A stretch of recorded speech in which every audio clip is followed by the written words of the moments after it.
Social മീഡിയയിൽ ഏറെ ആരാധകരുള്ള താരമാണ് ഹൻസിക കൃഷ്ണ. നടൻ കൃഷ്ണകുമാറിന്റെ മകൾ കൂടിയായ ഹൻസിക ലൂക്ക എന്ന ചിത്രത്തിൽ അഹാനയുടെ കുട്ടിക്കാലം അവതരിപ്പിച്ചിട്ടുണ്ട്. എന്നാൽ ഇൻസ്റ്റഗ്രാം റീലുകളിലൂടെയും യൂട്യൂബ് വ്ലോഗുകളിലൂടെയുമാണ് താരം ജനശ്രദ്ധ നേടിയത്. കഴിഞ്ഞ കുറച്ച് ദിവസമായി നെസ്ലിന്റെ നായികയായി ഹൻസിക വെള്ളിത്തിരയിലേക്ക് ചുവടുവെക്കുന്നുവെന്ന റിപ്പോർട്ടുകൾ സോഷ്യൽ മീഡിയയിൽ നിറഞ്ഞിരുന്നു.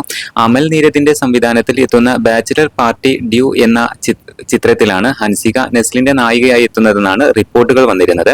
അഹാനയ്ക്കും ഇഷാനിക്കും പിന്നാലെ ഹൻസികയും നായികയായി സിനിമയിൽ അരങ്ങേറ്റം കുറിക്കുന്നുവെന്ന വാർത്തകൾ ആരാധകർ വളരെ ആവേശത്തോടെയാണ് കേട്ടത്. എന്നാൽ ഈ റിപ്പോർട്ടുകളുമായി ബന്ധപ്പെട്ട് ഔദ്യോഗിക സ്ഥിരീകരണങ്ങളൊന്നും തന്നെ ഇതുവരെയും പുറത്തു വന്നിട്ടില്ല. ഇപ്പോഴിതാ നെസ്ലിന്റെ നായികയായി ബിഗ് സ്ക്രീനിൽ എത്തുമോ എന്ന ചോദ്യത്തിന് ഹൻസിക കൃഷ്ണ നൽകിയ മറുപടിയാണ് ഇപ്പോൾ സോഷ്യൽ മീഡിയയിൽ ശ്രദ്ധിക്കപ്പെടുന്നത്. ഒന്നും പറയാനായിട്ടില്ല, നമുക്ക് നോക്കാമെന്നാണ് താരം ഈ റിപ്പോർട്ടുകളോട് പ്രതികരിച്ചിരിക്കുന്നത്.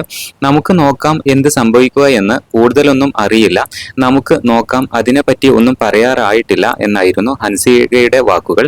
വന്ന റിപ്പോർട്ടുകൾ റൂമർ ആണോ എന്ന ചോദ്യത്തിന് ഹൻസിക പ്രതികരിച്ചതുമില്ല.